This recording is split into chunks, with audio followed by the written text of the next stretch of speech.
നമസ്കാരം. നമ്മൾ ഇന്നത്തെ വീഡിയോയിൽ നമുക്ക് എങ്ങനെ ഒരു മ്യൂച്വൽ ഫണ്ടിൽ വളരെ സിമ്പിളായിട്ട് ഇൻവെസ്റ്റ് ചെയ്യാൻ സാധിക്കും എന്നാണ് കാണിച്ചു തരാൻ പോകുന്നത്. അപ്പോൾ ബിഗിനേഴ്സാണ് സ്റ്റോക്ക് മാർക്കറ്റിലേക്ക് വന്ന് ഇൻവെസ്റ്റ് ചെയ്യാൻ ആഗ്രഹിക്കുന്നവരാണെങ്കിൽ അവർക്ക് ഏറ്റവും അനുയോജ്യം എപ്പോഴും മ്യൂച്വൽ ഫണ്ട് തന്നെയാണ്. അപ്പോൾ നമുക്ക് ആദ്യം തന്നെ അപ്സ്റ്റോക്സിൻ്റെ അക്കൗണ്ട് ഓപ്പൺ ആക്കാം. അപ്പോൾ അപ്സ്റ്റോക്സിൻ്റെ അക്കൗണ്ട് ഓപ്പൺ ആക്കാനുള്ള ലിങ്ക് വീഡിയോ ഡിസ്ക്രിപ്ഷനിൽ കൊടുത്തിട്ടുണ്ട്. ഫ്രീ ആയിട്ട് അക്കൗണ്ട് ഓപ്പൺ ആക്കാൻ സാധിക്കുന്നതായിരിക്കും. വളരെ വലിയൊരു ബ്രോക്കറാണ്, വർഷങ്ങളുടെ എക്സ്പീരിയൻസ് ഉണ്ട്, വലിയൊരു ബ്രോക്കറാണ്. അപ്സ്റ്റോക്സിൻ്റെ ബ്രോക്കർ അക്കൗണ്ട് ഓപ്പൺ ആക്കി കഴിയുമ്പോൾ തന്നെ നമുക്കിവിടെ മ്യൂച്വൽ ഫണ്ട് എന്ന് പറഞ്ഞൊരു ഓപ്ഷൻ ഉണ്ട്.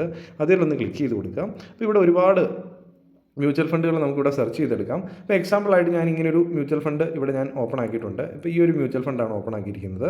അപ്പോൾ ഞാൻ ഓപ്പൺ ആക്കുവാണ്. അത് ഓപ്പൺ ആക്കി കഴിയുമ്പോഴത്തേന് ആ ഒരു മ്യൂച്വൽ ഫണ്ടിനെ കുറിച്ച് നമുക്ക് പഠിക്കാൻ സാധിക്കും. അപ്പോൾ ആ ഒരു മ്യൂച്വൽ ഫണ്ട് നമുക്ക് ഇഷ്ടപ്പെട്ട് കഴിഞ്ഞാൽ നമുക്കത് ബൈ ചെയ്യാൻ സാധിക്കും.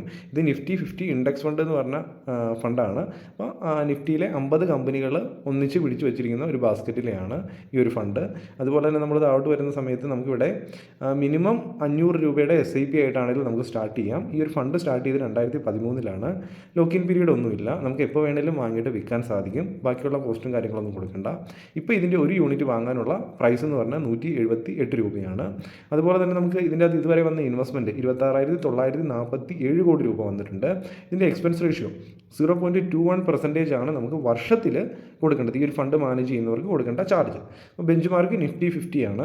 അപ്പോൾ നമുക്ക് ഫണ്ട് പ്ലാൻ ഗ്രോത്ത് ആണ്. ഓക്കെ, അപ്പോൾ നമുക്ക് ഗ്രോത്ത് ആയിട്ടാണ് വരുന്നത്. അപ്പം ഇതിൻ്റെ അകത്ത് ഡിവിഡൻഡ് തിരിച്ച് കിട്ടുമോ അങ്ങനെയൊന്നുമല്ല, ഗ്രോത്താണ് മുമ്പോട്ടാണ് പോകുന്നത്.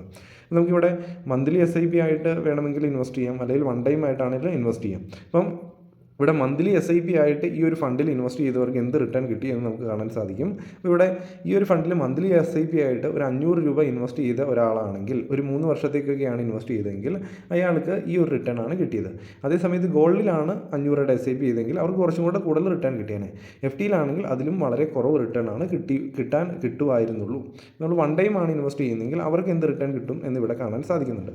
വൺ ടൈം ആയിട്ട് ഈ ഒരു ഫണ്ടിൽ ഇൻവെസ്റ്റ് ചെയ്യുന്നവർക്ക് 3 വർഷം കൊണ്ട് ഇങ്ങനെ ഒരു റിട്ടേണും, ഇവിടെ ഗോൾഡിലാണ് ഇൻവെസ്റ്റ് ചെയ്തെങ്കിൽ ഇങ്ങനെ ഒരു റിട്ടേണും, FDIയിലാണ് ഇൻവെസ്റ്റ് ചെയ്തെങ്കിൽ ഇങ്ങനെ ഒരു റിട്ടേണുമാണ് വന്നിരിക്കുന്നത്. അപ്പോൾ നമുക്ക് വലിയൊരു ഗോൾഡിൻ്റെ റാലി തന്നുകൊണ്ടാണ് ഇവിടെ ഗോൾഡിൻ്റെ റിട്ടേൺ കൂടി കിട്ടുന്നത്. അപ്പോൾ നമുക്ക് കൂടുതൽ വലിയ ടൈം ഫ്രെയിം എടുത്തു കഴിഞ്ഞാൽ നമുക്ക് ഈ ഒരു ഫണ്ടിനെ ഉണ്ടോ. അപ്പോൾ വലിയ ടൈം ഫ്രെയിമിൽ നമ്മൾ മ്യൂച്വൽ ഫണ്ടിൽ ഇൻവെസ്റ്റ് ചെയ്യുന്നതിൻ്റെ ബെനിഫിറ്റ് ഉണ്ടോ. ഇവിടെ നല്ലൊരു റിട്ടേൺ, ബാക്കിയുള്ള ഇതിനെ അപേക്ഷിച്ച് നല്ലൊരു റിട്ടേൺ നമുക്കത് വൺ ടൈം ആയിട്ടാണെങ്കിലും SIP ആയിട്ടാണെങ്കിലും നമുക്ക് അതിൻ്റെ ആ റിട്ടേൺ കാണാൻ സാധിക്കുന്നുണ്ട്. കണ്ടോ, SIP ആയിട്ട് ചെയ്ത് കഴിഞ്ഞാലും വൺ ടൈം ആയിട്ട് ഇൻവെസ്റ്റ് ചെയ്ത് കഴിഞ്ഞാലും നമുക്ക് വലിയ ടൈം ഫ്രെയിമിൽ വലിയൊരു ഗ്രോത്ത് ഈ ഒരു ഫണ്ടിന് ഉണ്ടാകുന്നുണ്ട്.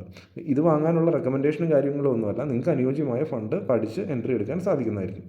അപ്പം ഒരു വർഷത്തിനുള്ളിൽ എന്തെങ്കിലും നമുക്ക് പ്രോഫിറ്റ് ആയി കഴിയുമ്പോൾ വിറ്റ് കഴിഞ്ഞാൽ ആ കൊടുക്കുന്ന പ്രോഫിറ്റിൻ്റെ മുകളിൽ 20% ടാക്സ് കൊടുക്കേണ്ടി വരും, short time capital gain tax. അതല്ല, ഒരു വർഷം കഴിഞ്ഞിട്ടാണ് നമ്മൾ ഈ ഒരു പ്രോഫിറ്റ് ബുക്ക് ചെയ്യുന്നതെങ്കിൽ നമുക്ക് 12.5% ടാക്സ് കൊടുക്കേണ്ടത്. അപ്പം അത് കുറച്ച് 1.5 ലക്ഷം രൂപ വരെ ലോങ് ടൈം ക്യാപിറ്റൽ ഗെയിന് ഒരു ടാക്സ് ഇളവുണ്ട്. അതിൽ കൂടുതൽ പ്രോഫിറ്റ് ഉണ്ടാവുകയാണെങ്കിൽ നമ്മൾ ടാക്സ് കൊടുക്കേണ്ടത്.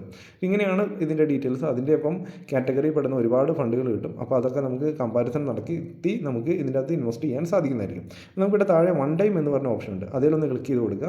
നമ്മൾ എത്ര എമൗണ്ട് ആണോ ഇതിൻ്റെ അകത്ത് ഇൻവെസ്റ്റ് ചെയ്യാൻ ഉദ്ദേശിക്കുന്നത്. ഇപ്പോൾ നമ്മളൊരു ബിഗിനർ ആണെങ്കിൽ ഒരു 100 രൂപയാണ് 1000 രൂപയാണ് ഇൻവെസ്റ്റ് ചെയ്യാൻ ഉദ്ദേശിക്കുന്നതെങ്കിൽ 1000 എന്ന് സെലക്ട് ചെയ്ത് കൊടുത്തു, കണ്ടിന്യൂ എന്ന് ക്ലിക്ക് ചെയ്ത് കൊടുത്തു. അതിനുശേഷം നമുക്ക് UPI ID അയച്ചു കൊടുത്ത് നമുക്ക് പേയ്മെൻറ്റ് ചെയ്യാം. അല്ലെങ്കിൽ നമുക്ക് ഇവിടെ നെറ്റ് ബാങ്കിങ് കാര്യങ്ങളൊക്കെ ഉപയോഗിച്ചിട്ടാണെങ്കിൽ നമുക്ക് പേ ചെയ്യാൻ സാധിക്കുന്നതായിരിക്കും. ഇപ്പോൾ ഞാൻ സ്റ്റേറ്റ് ബാങ്ക് ഓഫ് ഇന്ത്യയുടെ അക്കൗണ്ടാണുള്ളത്.